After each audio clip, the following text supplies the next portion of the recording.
The From Busy to Rich podcast helps financial advisors grow their businesses beyond the products they sell and the assets they manage, increase profitability, and reclaim their time by providing strategies and insights that will not only change your life, but practice. Hello, friends, and welcome back to From Busy to Rich. This week, we'll be continuing part 2, the interview that we had with Mike Scovel. Those of you who didn't have a chance to see it, I highly recommend that you go back and see part 1. That's episode 174 first. For those of you who already have and you're ready to go, let's dive in. Bring genuine confidence into the process. But what are you good at? What do you really believe about you that is really good, that's going to be useful to any organization that you would work for, that they would be grateful for you for that thing?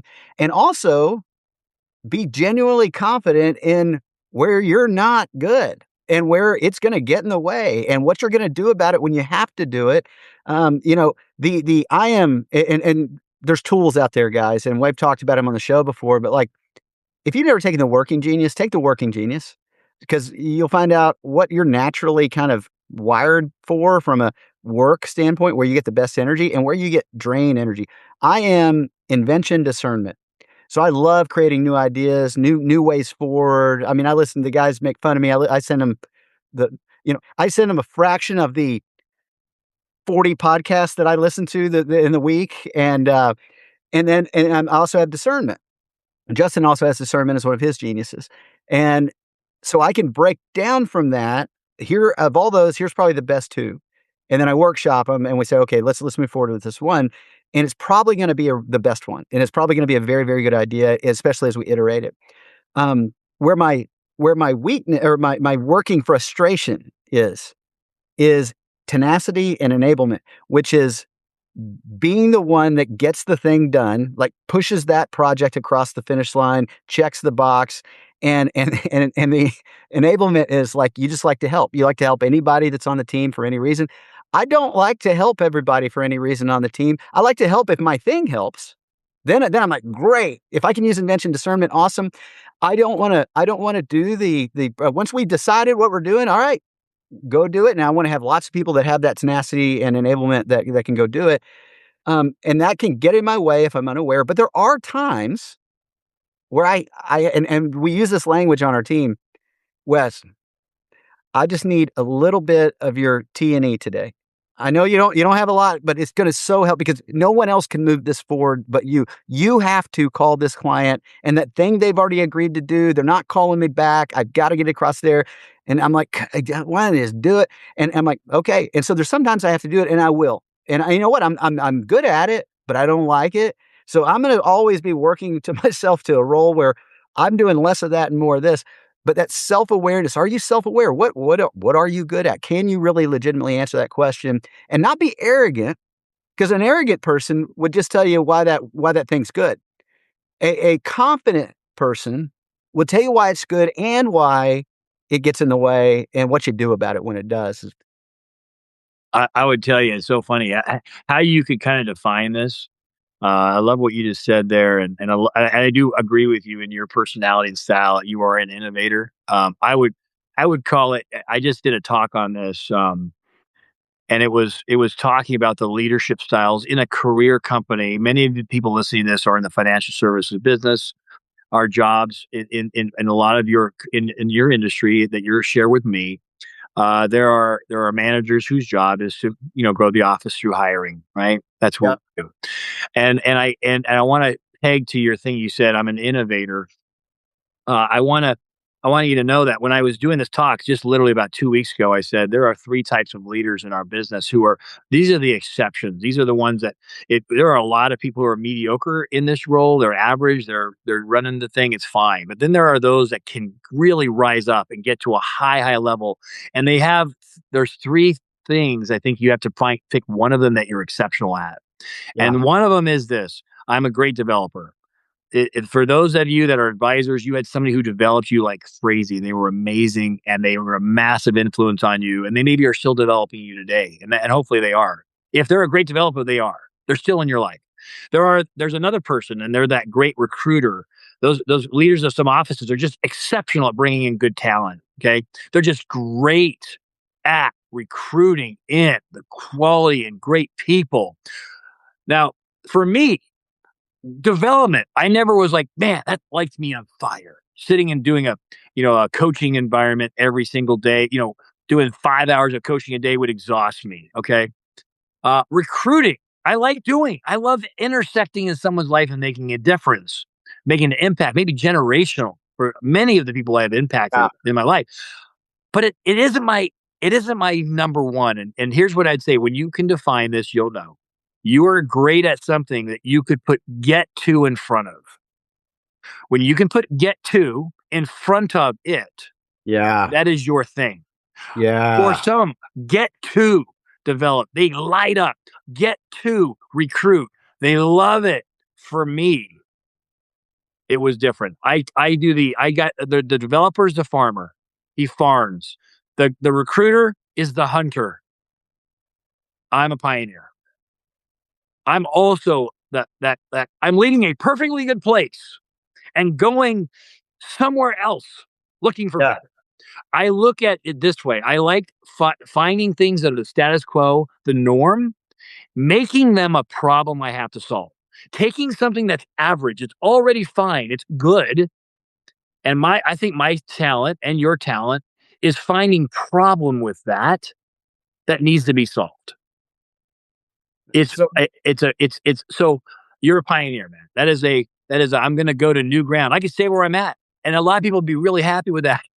I could live in England my whole life, never have you land.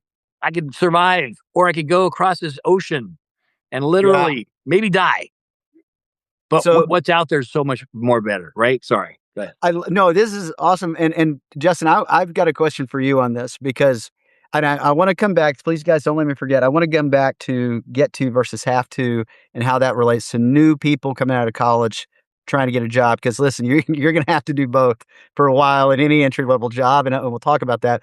But Justin, you've sat in every seat, right? You. For those who don't know your history, you were a solo practitioner in the business. Then you went into management, and you were developing people, hiring people, and then variety of reasons you're like, I don't like that. I know this is not the way I'm doing this. Want to do it forever, and then you and I connected, and for now, 3+ years we've been doing this work together, and as my partner in the things we're doing, and sitting literally every seat, doing it a lot of different ways.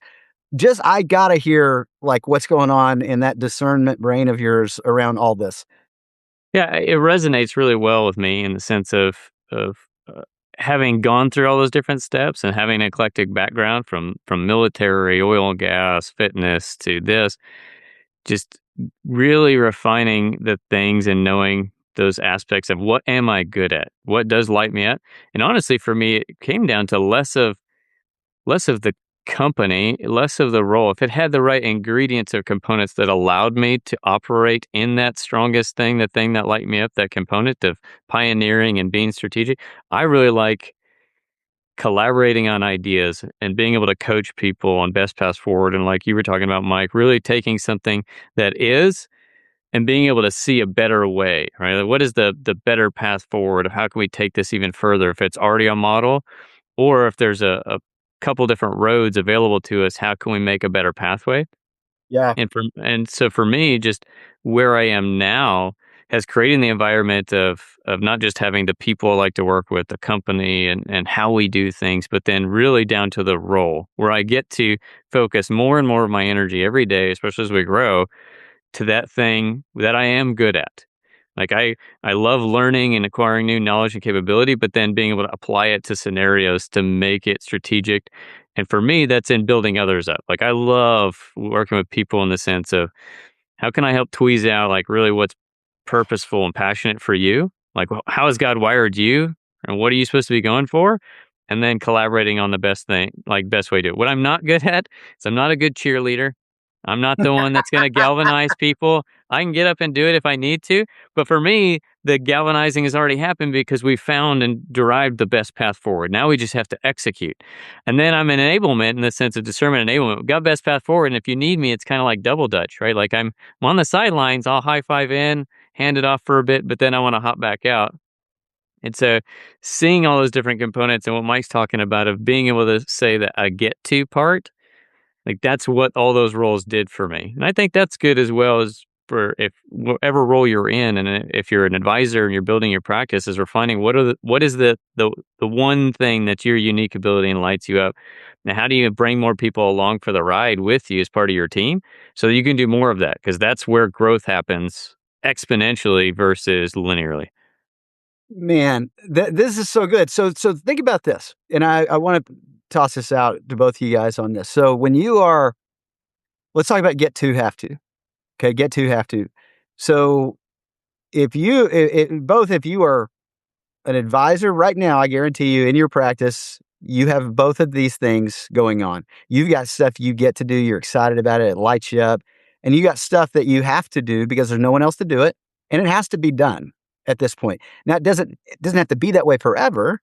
You can bring more people in. You can learn interview skills and hire good people that are going to be great at helping with that.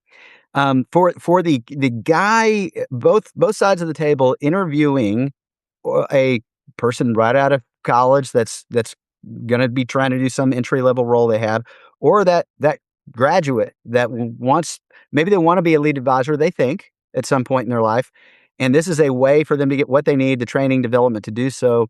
There is going to be some get to stuff, and there's going to be a lot in entry, especially if you're wired to be a lead advisor long term.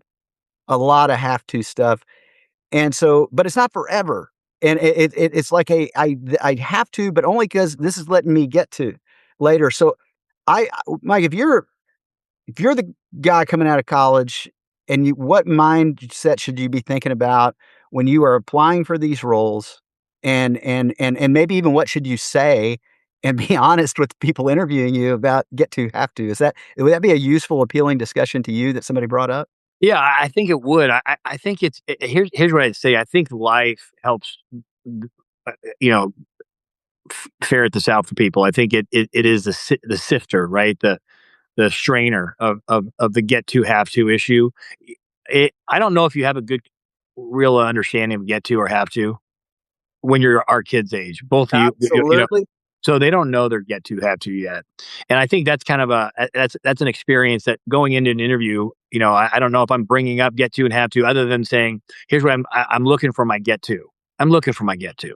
Yeah. And ultimately, what I have done in my research is found that the things about this career are things that align currently with my get to. I hope they maintain themselves. But I'm also, what's really interesting is if I'm looking for a career today, going to the career opportunity, I'm looking for a place that has probably upside, other opportunities within that adventure that says, okay, if I get into this and my get to isn't this, I can still grow in this company in different ways and find my get to in different avenues, right? And so I think that's important for a candidate who's interviewing. But I would tell you if I'm interviewing somebody and somebody brings up this, I know they've been practicing, and that just it exudes confidence, it exudes discipline, it exudes caring enough to go into an interview and actually be intriguing. Like there's nothing more refreshing than that. Yeah.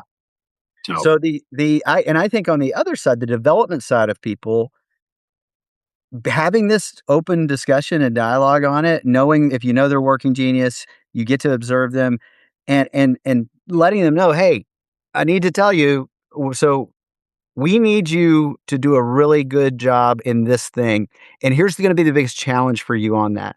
This for you, just based on everything I'm observing about you and living this for a long time, some of these are going to fall in the category of have to. It means that it's not the thing you want to do forever. It's not the thing that's going to light you up, but it is the requirement to be able to get to the place that you do more of your get to all the time.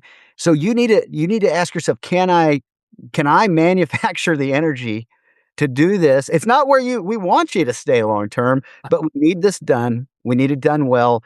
And if you can do that, you are going to get a ton of opportunity on the other side as you're developing it. And I've said this, like, to people, different language. I'm going to use this now. It's better. Um, um, about, look, man, here's how I think you're wired. And here's what I've got to see about you. This thing, you're going to want to do all this other stuff and not this thing. But nobody's going to want you here if you don't do this thing and you don't do it well while it's under your care and responsibility. So you got to make that a priority. Maybe it's a discipline you just set up, a time frame you do it before, these other things, so that it's keeping you on the get to road. And we can keep talking about it, and this is not gonna be the thing that you are gonna do forever. So any other things Justin, you would add, Mike, you would add to that piece for somebody? I love your language. I'll let Justin go, but I love that language. I think that was awesome. Justin, sorry. No, I agree, Kurt, with everything you said. And I guess for me, it's really boiling down to, and what I keep hearing in the recurring theme here is there's two components for people who show up at a high level. And one is you practice. We say have the meeting before you have the meeting. Right? Like I've had this meeting, I've rehearsed. Special forces, you showed up and you practice. Nothing ever goes to plan, especially in general in life, but especially in like a combat zone. But that doesn't stop you from practicing. I think your ability to show up and be present, to be reactive to the changing circumstances, is based on how well you've prepared. So if you prepared well in the past, you can show up well in the present. And the other part of that is your ability to do that rehearsing, looking at it from every vantage point, not just your side of the table. Like, how well can you put yourself in the other person's shoes? When you're showing up, it's been a long day, and you know that your 3 and 5-year-old, speaking personal experience, has been destroying the room, has been running a tear, right? You know what you're about to walk into. Like even that, like how well are you prepared for what you're going into so that you can show up well in that present moment? So good. So we will officially land the plane here. I say that, and then we'll probably keep going on this, I know, but look, so no matter what, everybody should be working on this stuff, because everybody wants things to go well. I think and so they hope it goes well, right? And that is a component. You should hope it goes well. You should believe it's going to go well, and think of what would the best outcome be here for me, and then and for everybody involved. Are you preparing for it to go well? Are you listening to a podcast like this? Doing the work we've told you here? Go record yourself.